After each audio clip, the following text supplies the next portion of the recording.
大家好，欢迎收看爱上电子。这是一个很简单的 LED 灯，现在它的故障是不亮了。具体损坏原件呢，我们可以查一下。首先我们看它有一个整流桥，这是一个与整流桥输出端并联的，也就是说接在正负极之间的一个1兆欧的电阻，主要是为了泄放这个电压的。然后这一圈是灯珠，这两个芯片实际上都是一个型号，它的型号就是 JW19818。这个芯片的介绍呢是一个线性芯片，实际上呢它是工作在开关状态的。它的七角是输出端，这个输出端呢实际上是输入端，它从整流桥的正端，然后通过灯珠输入电压，然后从二角输出。这个一角呢是我们的芯片 D，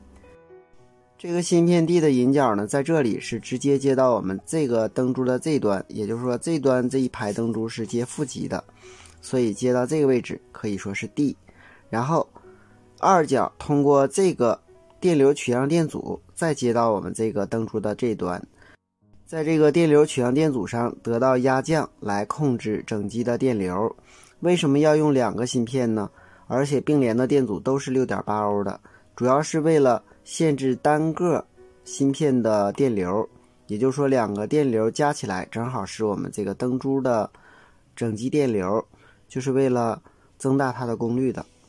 首先这个灯不亮，主要原因我们先查一下它的整流桥。整流桥呢，我们把黑标笔放到它的输出正端，然后红标笔接它的一个引角，也就是交流输入端，我们看它是有正向二极管的压降，接另一个交流输入端也有二极管的压降，然后接它的负极端同样有二极管的压降。然后我们把标笔调换，红标笔接输出的正端，然后再接交流端没有电压，接另一个交流输入端也没有压降，接这个负端同样没有压降。同样的，我们把红标笔放到它的负极端，黑标笔接它的交流输入端一个二极管的压降，这个也是一个二极管的压降，黑标笔接正端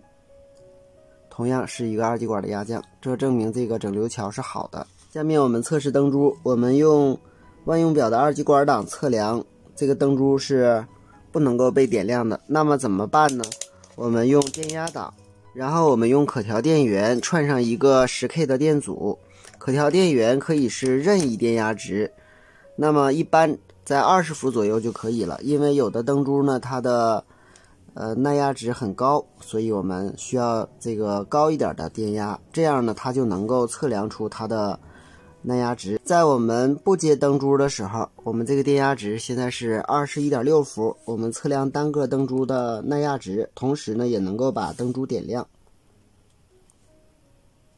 灯珠点亮了，我们看单个灯珠的耐压值是 15.4 伏，我们再点亮另外的灯珠是一样的，是 15.5 伏。我们可以挨个测量，我们看一下到底是哪个灯珠损坏了。在这里测量呢，只有一个灯珠损坏了，而且这个灯珠呢是33并联的，所以呢不是灯珠的问题。这个灯损坏的原因呢就是这个芯片的问题。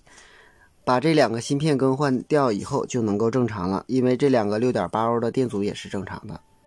我们可以测量一下这两个 6.8 欧的电阻都是正常的。这个芯片价格不贵，它的型号是 JW19818。它的电路虽然简单，但是它并不是和我们串联的线性3极管组成的稳压电源是一样的，它是一个开关电源，也就是说电流从七角输入，然后从二角输出，然后经 6.8 欧的电流取样电阻，然后输入到 D。 当我们电流取样电阻上的压降达到一定的值，一般是400毫伏的时候，内部功率管截止。当 6.8 欧电阻上的电压低到一定的值的时候，内部功率管再次导通，如此往复循环，就工作在一个开关状态，控制了整机的电流。好，今天咱们就到这里，谢谢大家，再见。